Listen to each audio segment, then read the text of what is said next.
Well, good morning, everybody. I'm Larry Jacobs. This is Pre-K-12 Education Talk Radio, and it is the 11th of April, 2023, and thanks for being with us today.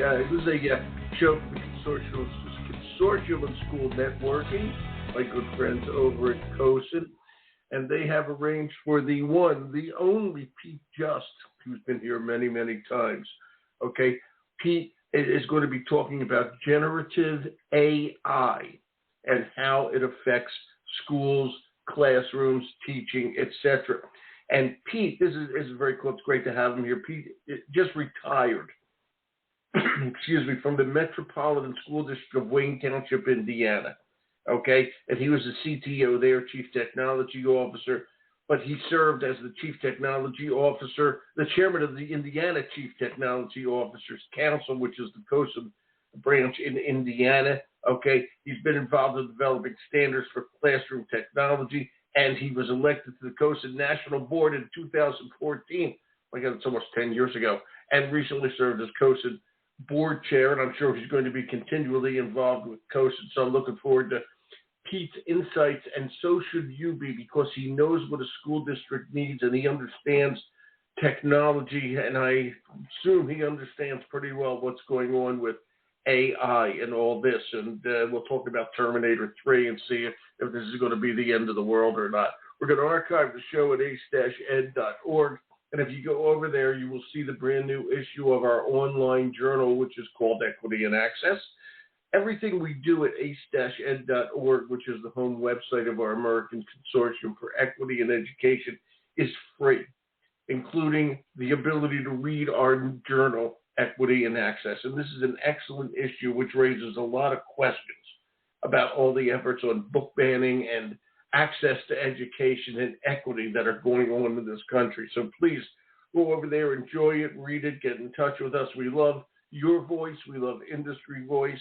You'll see that we have all the podcasts over there. You'll see the link, as well as social emotional learning information, teacher retention information, etc. We're all concerned about equity and how everything matters to give every kid an equal access to education. So please check it out at ace-ed.org. And I remind you, everything is free over there. We're pretty proud of what we do. And I'll now say good morning to the one, the only, Pete Just. Good morning, Pete. It's Larry here.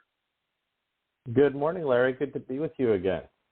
It's a pleasure to have you here, Sarah. Congratulations. When did you retire from teaching? It's been a little bit of time now. It was last summer, so I've been pretty busy since then. But it's been a fun transition for me.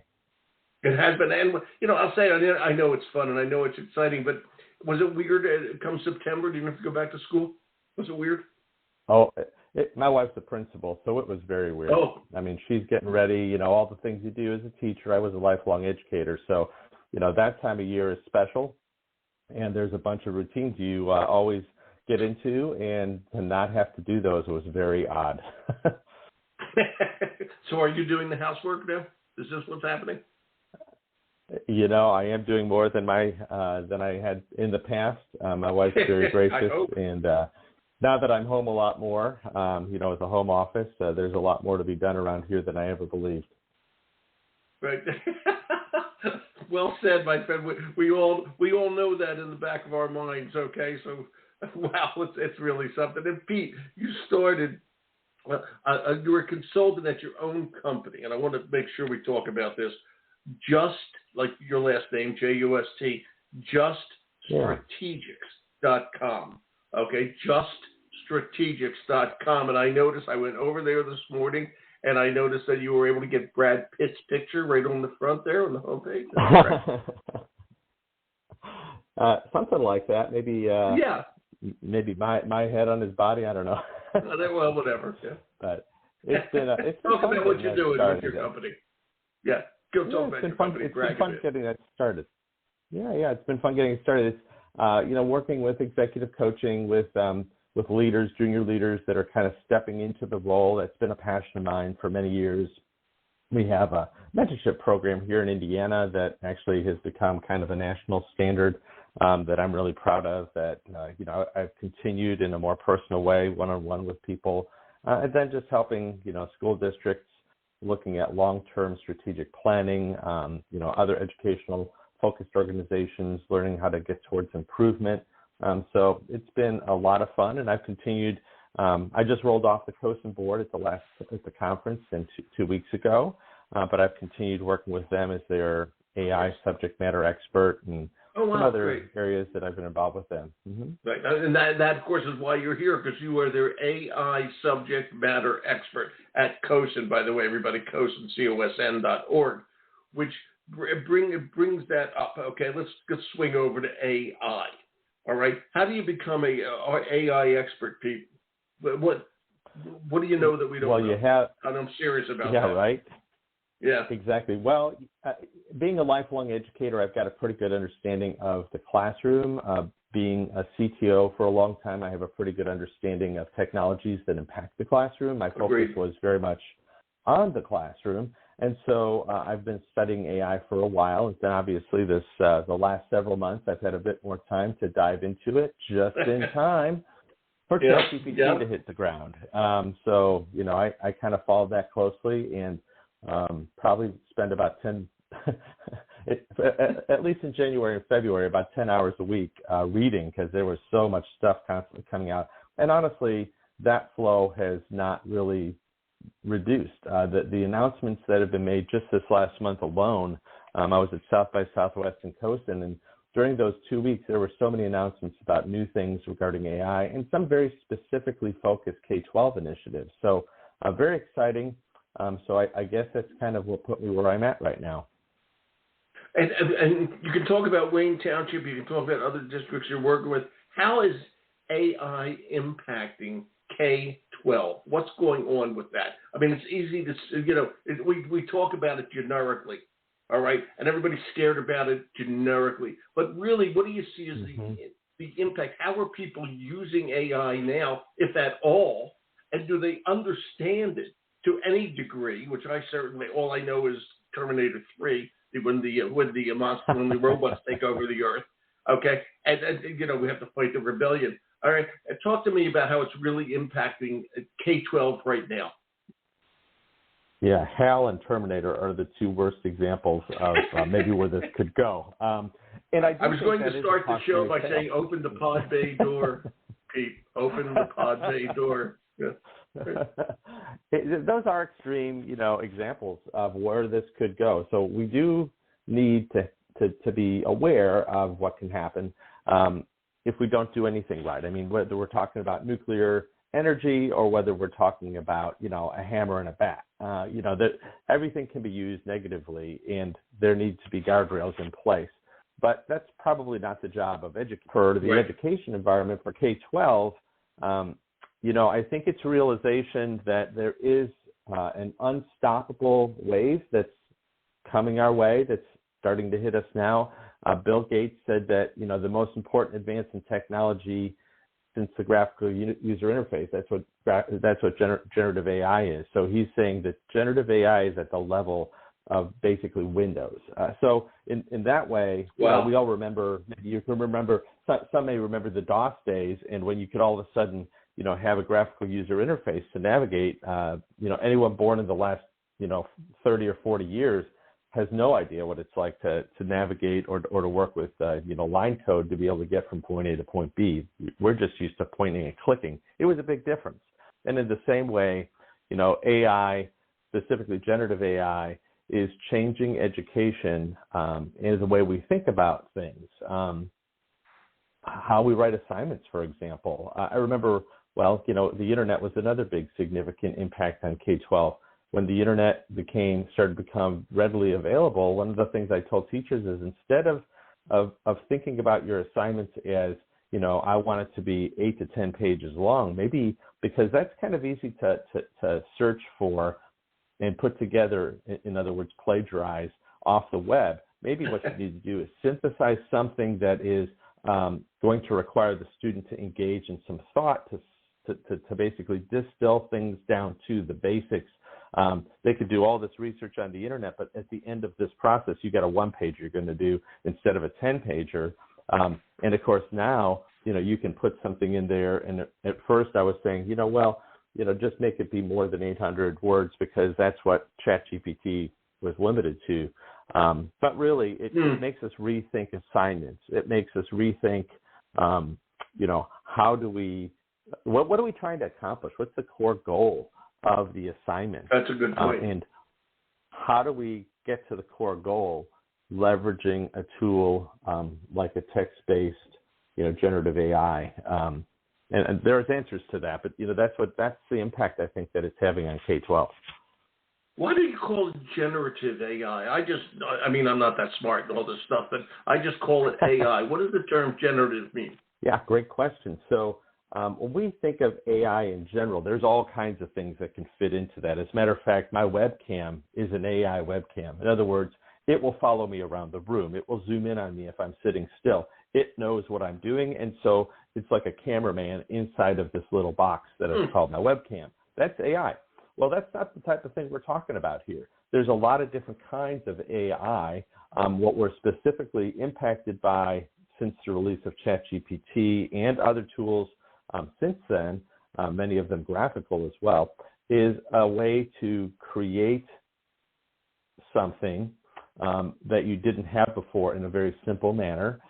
Specifically, in this case, with ChatGPT, we're talking about text, or with graphical products like DALL-E, we're talking about a graphical and image, and you can even create videos. So these are generating with artificial intelligence an output that we've asked for. So in the case of ChatGPT, you're typing something in, that's a prompt, and that prompt is saying, tell me about, whatever you're wanting to know about, and it will tell you about that thing, and then you can follow up that question with another question that says, give me more detail about. And so this is very unusual compared to what we're used to, which is Googling it, right? When you Google something on the web, you get a lot of answers, and what the answers are hyperlinks, and then you have to sort through those, and that's in a minefield of clickbait and ads. You have to work your way through. So you're getting hyperlinks as opposed to with generative AI output, you're getting answers. It may not be the exact answer you want, but you can clarify that and nuance it down into the answer to the question you're looking for. So that is why we call it generative AI, because it's generating an output. In this case, it's a text-based output, and this is something that's really been around for a while. It's found value in marketing, advertising, drug development, legal contracts, video gaming, consumer report, digital art. We generate when we go into Amazon, recommendations. Recommendation engines are a form of generative AI that we're very familiar with. So it's really kind of a way to get to what you want by asking certain types of questions or putting certain kinds of input in. So why the big deal now? Okay, it's because ChatGPT hit the news. You just said it's been around a while, and obviously Amazon's been around a while, and those other examples. All right, so what's the big deal now? What changed over the last 3 months or whatever it is? Right, great question, because at the end of November, what changed was ChatGPT burst onto the scene, and it clearly showed itself as a disruptor. In other words, if you were an English teacher and you're getting ready to go into finals, and your students are going to be writing essays, there was never really a great way to, get an essay output from a product, a piece of software. Now you can Google things and you can go to a site and copy someone's work, which is straight up plagiarism, right? But what happens with ChatGPT, it's generating brand new content that's not on the internet. So you can't check for that easily. At least at that time you couldn't. There have been products that help with that. But at that time, it was every time you put the question into ChatGPT, it's going to give you a variation on the answer. It's going to, quote, write you the answer in a unique way based on, millions and billions of pieces of data that it has been programmed on and trained on. And that was what was very different. It wasn't just go to a hyperlink and copy something, which there's products that can kind of sniff that out. It was actually writing just like a person would a whole answer to the question based on all of the data that has been fed. So it was very specific in terms of the output that it provided. The language learning model that it had been trained with could provide a really good, sometimes it also produced a bunch of BS. and I would argue one of the things. Has a thought about running for office? Has a thought about running for office? Some of the stuff it puts out is just really kind of ridiculous. And of course, we're in the early stages of using products like this, but they'll get better. But there's still sometimes a lot of garbage. And I think that that's going to somewhat be true because when you look at what it's been trained on, it's been trained on the internet. Well, how reliable is the internet? Well, depends on where you are on the internet. Wow. There are really authoritative sources, and there are really places that don't have much authority at all, and even have, you know, a bunch of conspiracy theory made up things. And of course, that is in ChatGPT too. So there's some limitations in terms of, you know, these plausible sounding but incorrect and nonsensical answers. And the human component is what can help with that. So I would argue that in K-12, this is really kind of a benefit because what we could do is we can feed a question, a prompt into ChatGPT or another product like it. And there's a number of competitors, of course. And you can then look at what the output is as a student and as a teacher and say, well, how much of this is accurate? How much of this is not accurate? How much of this is perspective that's being taken by this chatbot that we may or may not agree with? You know, how much of it's political? And these are some of the ways that we could use this for higher level thinking rather than just, you know, being concerned with the fact that it could write your papers. Let's go ahead and let it write our papers and then have the project be, let's see how accurate the output is. Let's vet that. Yeah. That's brilliant. And I think, and maybe it's just me, but I think most educators, and again, it might just be me, okay, see the I'll say ChatGPT, the generative AI, as a danger to education, if I'll say it that way, okay? And what you just said made a lot of sense. But my question to you is, how can educators use the AI, the generative AI, to make their job better? We see it as the enemy, but in reality, it could be a very good friend, okay, if we learn to use it right. You know, and what do you think of that, Pete? How can we use it to make education better? And you just gave a good example. We can you know, analyze its answers. But aside from that, how can an educator use it to make education better, in your opinion? And I'm sure this is asked, okay, at the districts you consult to. Yeah. And it's an important question. It is a very important question, and to some degree is still in a formative stage. So some of these ideas may not be fully executed yet, but there's a lot of things out there. You know, tutor.ai is a product that can tutor students. Well, you know, if you look at a product and however good that might be, these are going to become better over time. So AI can be used for personalized learning with data analysis feedback loops that can really be intelligent and provide real-time feedback to students. So I think that there are a number of things that are starting to come to market now and that will continue to come to market in the next several years that we should be ready for as educators, as leaders, figure out how to kind of find the place for these things to provide personalized learning platforms. Now, you know, I think that there's, for many years, the idea of kind of group teaching versus individual teaching, you know, a more personalized approach has been kind of a debate, you know, golly, for probably a couple of decades, maybe even, you know, and each has its place, but there's certainly not enough teachers to do one-on-one with students that need it. This is a problem we have. That's correct. This is a problem artificial intelligence can help us solve. And so that's one of the things I think is really promising and a really great opportunity. We might not quite be there yet, but to be able to use, to have that as an option, especially with a vetted product that's not just an open commercial product, something that's specifically built for K-12, we're starting to see some of these things come about. So I think that one of the roles that it can play is as a personalized learning tutor or something of that sort. I think that something that could be used right away, we've kind of talked a little bit about, is kind of having students use ChatGPT or another product like that to put together a prompt and then to see what things that it might have missed. I think one of the things that we really need to recognize is that prompt writing, knowing how to ask a good question, has always been valued, right? I was going to say that. Aristotle. Yeah. Go back to Aristotle. Yeah. That's been valued for so long. Well, guess what?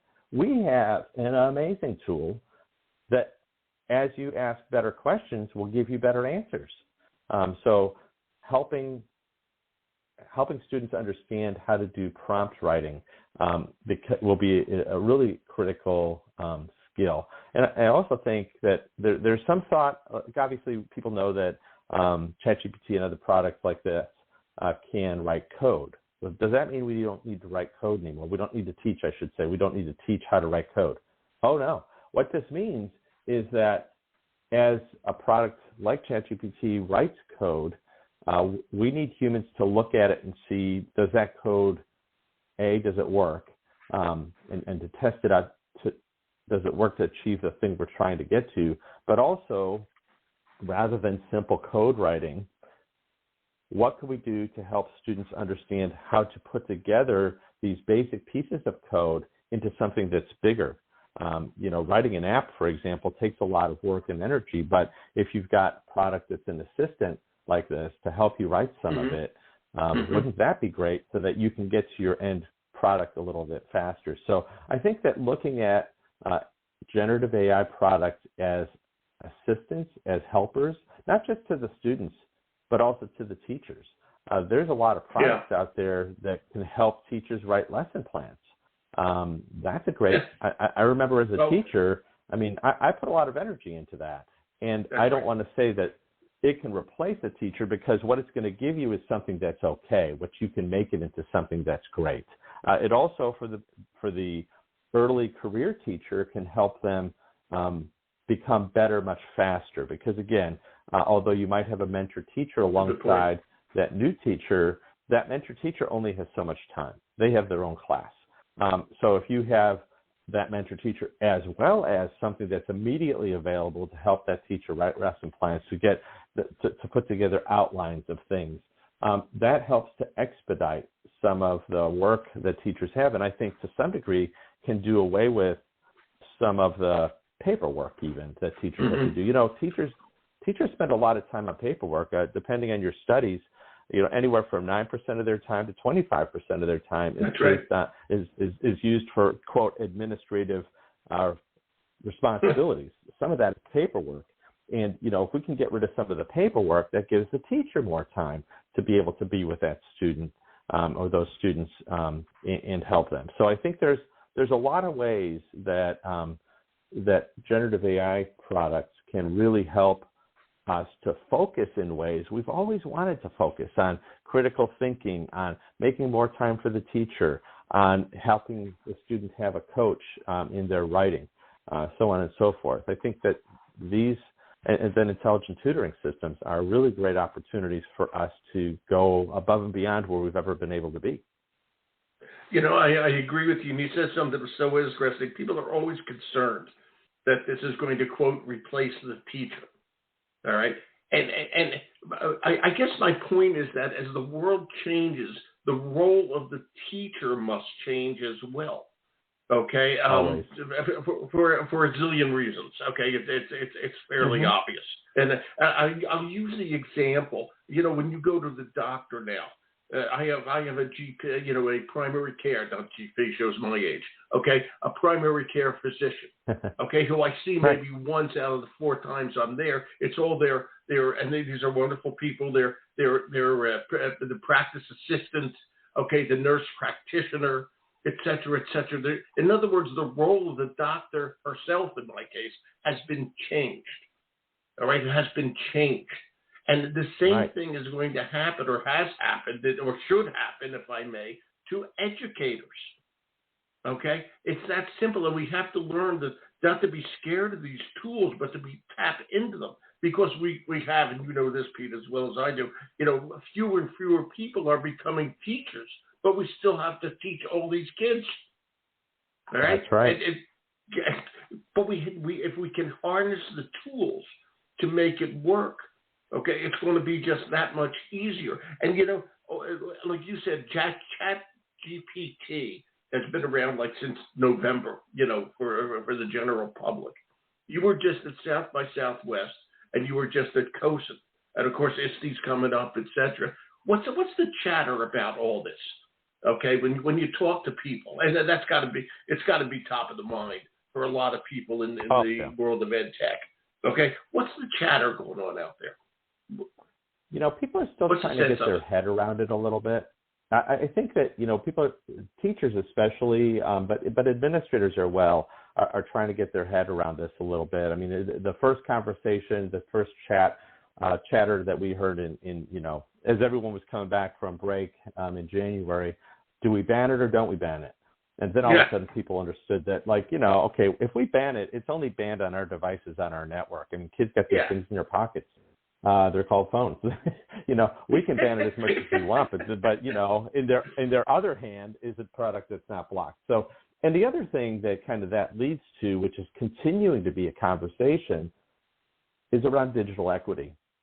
So, if you were to ban it, who are you really banning? You're banning the students that don't have data plans. You're banning the students that don't have wireless in their homes. You're banning it for them.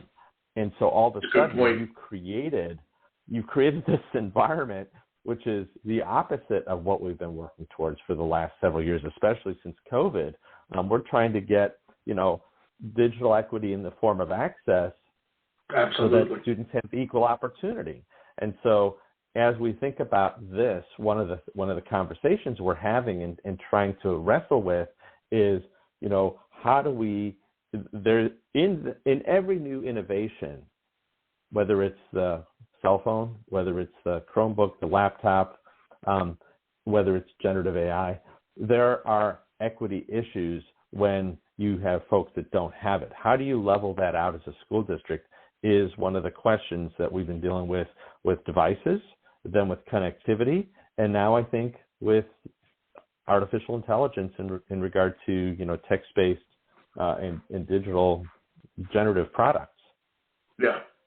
Yeah, I mean, you can't hold the future and technology is a tidal wave. Okay, it's a tsunami, and you can't hold it back. You can't hold it back. You can pretend you can, but you can't. Okay, it's that simple. We live in a world of technology, and the schools have to embrace this. And maybe you pick it up from the way I'm talking. We have to embrace it not only for the students, but also for the teachers, because our world is changing. Okay, and this is out there. Hal can run the spaceship. Okay, he doesn't have to be a bad Hal. Okay, he doesn't have to be a bad Hal. By the way, you do know that Hal, H-A-L, okay, are the letters after IBM. Okay, you do know that. That was intentional. Yeah. Okay, it's really great stuff. Okay. By the way, I saw 2001 in the theater. Oh my God! 22 times. I saw it when I was a kid. Wow! In the theater, in Cinerama, no less, 70 millimeter. Okay, 22 times. There you go. I'm an expert. And that's how captivating that was, right? It was. In terms of things that are just continuing to come at us, there's this thing called Moore's Law that a lot of us are familiar with. That every 18 months, technology will double in its abilities. Well, guess what? Didn't Moore just die a couple of weeks ago? Isn't he the guy? I think he did, and it's why I bring it up. But here's the thing with AI computations. AI computations are doubling every 6 months, so 3 times faster than Moore's Law. And this is from the Google CEO. He made this comment. The scale of the largest AI computations is doubling every 6 months. Doubling every 6 months, not every 18 months. So not only is it coming at us just as fast, it's coming at us 3 times faster. So as educators, we don't have time to sit around. We need to be taking action, thinking through this, having these conversations with our communities, and even with vendors and with our teachers to see how we could leverage these tools. What do we need to do to get students ready for the future that awaits them? You know, I mean, coding's not going to be the same. You know, blogging is no longer the same. It changed dramatically, you know, over the last couple of months. All these things are changing quickly. How do we prepare students for that future? We can't spit it out. That's not fair to the students. So the challenge for educators is always staying up with what's happening in the world around us to be able to prepare students. Look at CTE programs. You know, I mean, they look very different now than they did many years ago. And they should. They should constantly be changing. We didn't have a cybersecurity class, you know, in our district. We started one of those 3 years ago, well, 4 years ago now, I guess. And that wasn't a consideration, 10 years ago. So we have to continue to change as, you know, the workplace changes, as the world changes, and we have to adopt these technologies in ways that make sense for teaching. And I think we can do this in a way that will leverage those tools to solve problems we've complained about for a long time, like individualization of learning. I hope we do. And, you know, Peter, brings up another question, and in my opinion, and I may be wrong here, they're always behind. Okay, our education schools, and I know it's soon, our schools of education looking at this and saying, how can we train teachers to work in this new world? What's your thought on that? It always falls on the school districts. Okay, and professional development, and your consulting firm, juststrategics.com, okay, to do all this. But we have to start looking at it from a training point of view. This world is changing. Okay, what are your thoughts on that? In my opinion, we need to do it. 100%. You know, I mean, pedagogy has to keep pace. And so how I did things when I first stepped into the classroom, I don't know how many years ago, is very different 20 years later, is very different many years after that, and it's very different since November. I think that, you know, it is. I think that we need to look at how these tools can be, you know, assistants to teachers, how they can be used to, you know, help differentiate instruction for students. We can be more creative in terms of how we think about assignments. And how we can integrate tools like this to help, you know, this is going to be a life skill. So, you know, just like understanding how to do search, I think critical thinking skills, these are life skills that we need to be teaching. I think one of the problems in our society today is we like the simple answers, and simple answers lead to greater division because it doesn't allow for nuance, right? And so as we can, I think this can even be, maybe this is a bit like, you know, out there, but I think this is an opportunity for us as educators to help improve society, to help students think well, to think deeply, to think, you know, based on fact and based on perspective, yes, but also to think deeply about what another person's points might be, rather than just trying to create this world where everything is either red or blue. Let's create, you know, an opportunity for people to see the points of the person on the other side of the aisle. This is an opportunity, I think, through being able to teach critical thinking skills to make our world better. So that's my, you know, optimistic perspective on what AI might be able to do for us long term. That's very kind of detached from what it actually kicks out to us, you know. I like your ending better than I like the ending of Terminator 3, Rise of the Machines. I like your ending better. Okay. Hey, Pete, let me offer to you, you know, we publish our big magazine. I would love to have you write an article if you want to, okay, about equity in AI. Would you like to do that? I'd love to do that.